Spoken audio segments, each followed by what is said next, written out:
NVIDIA and Apple are going to make a major announcement here today in Tokyo. And that major announcement is that we are announcing the next generation of graphics processors from NVIDIA that is a major industry first, and that is the GeForce 3.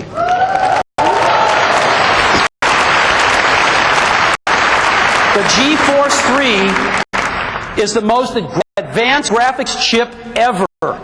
This thing's amazing.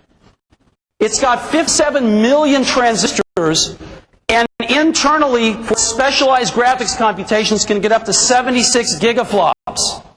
This thing is amazing. And it is going to be available first on the Mac.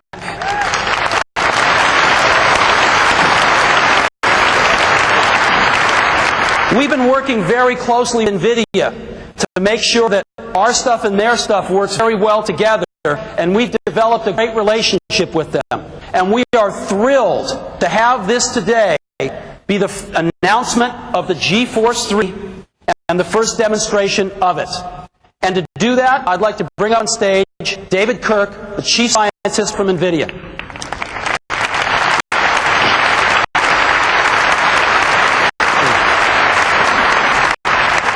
Welcome.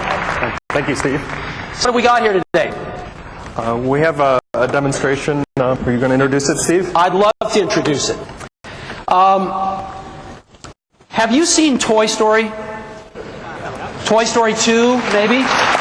Maybe A Bug's Life? These films are made by a wonderful company in Northern California called Pixar.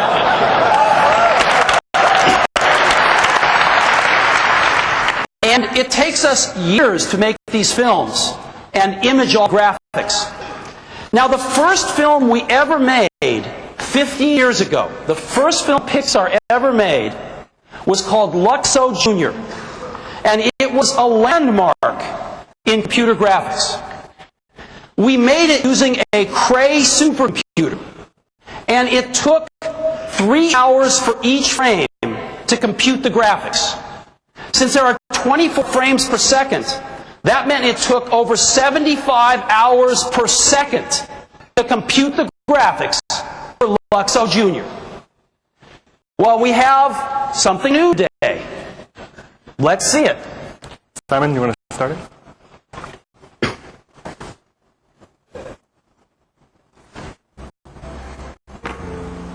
So when you first look at it, this looks like the normal Luxo Jr. that you've seen. But there's a difference. With the power of the GeForce 3, you're able to actually interact with running demo. This is NVIDIA's interpretation of Pixar's Luxo and Luxo Jr. characters. And with the power of the GeForce 3, we're able to calculate all the lighting and shading in real time.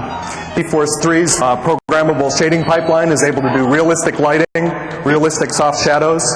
GeForce 3's programmable geometry pipeline and hardware is able to do realistic and believable characters. You actually can see that the lamps have personality.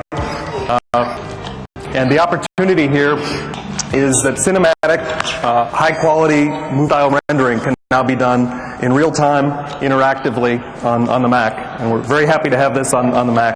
Yeah, if you don't get this, this is rendering this in real time. This is not an animation loop. This is real time. And so, 15 years ago, what took us 75 hours a second is now being rendered in real time on the GeForce 3. It's incredible. All yours. Thanks, Steve. We're about to ship Mac OS 10. And I'd like to show you something using the GeForce 3 and OpenGL running on Mac OS 10. And it's not a normal something.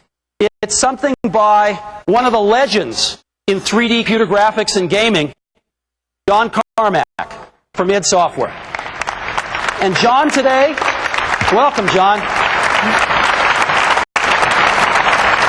Thank you. John is going to give us worldwide first peek at something he's working on, running on Mac OS 10 and the GeForce 3. All right, what I've got here is a demonstration of our new in-development gaming engine, and this shows lots of things that we can do with the power of the GeForce 3 in here. And all of this is actual real game code. There's no special tricks going on here. Everything is being done real time. So the big trick that we're getting now is the final unification of lighting and shadowing across all surfaces in the game. Because games have had to do these hacks and tricks for years now, where we do different things for characters and different things for environments and different things for lights that move versus lights that are static. And now we're able to do all of that the same way for everything. We're able to go ahead and apply all of these on every single pixel rather than every vertex or even every object like we used to do. I mean, things that we all wanted to see, like, every light casts its own highlight, every surface casts its shadow, just the way we would expect things to behave in the real world on there.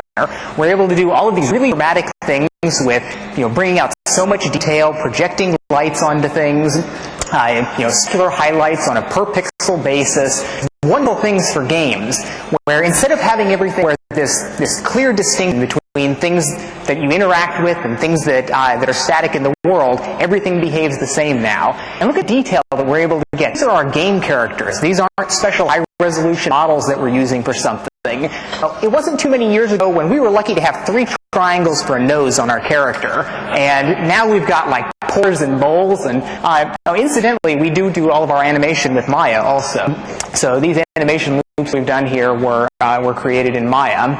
So we're very excited about the quality we get here. I mean, these are the characters for our next game, some of them, and just the detail that you see in there, we're extremely excited here. And the large-scale dynamic things, like we can move lights all over the place. We have highlights change on everything, shadows moving every which way, and we can bring cinematic drama to a lot of the things in the game now. We can do these extremely moody, intense, and scary things, and we're not just limited to moving a couple things around inside a static little game world. I mean, every time I look at what our artists do with this new stuff, I'm just extremely pleased with what our next project's going to look like. It's a wonderful time to be in graphics. The GeForce 3 is just the most exciting thing in years that we've had to work with. We're able to do just fabulous stuff with it. It's great. Thank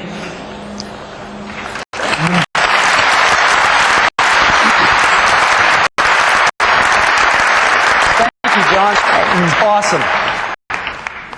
So, we think the GeForce 3 is going to be a landmark in 3D computer graphics. And again, what you saw up there was rendered in real time. Amazing.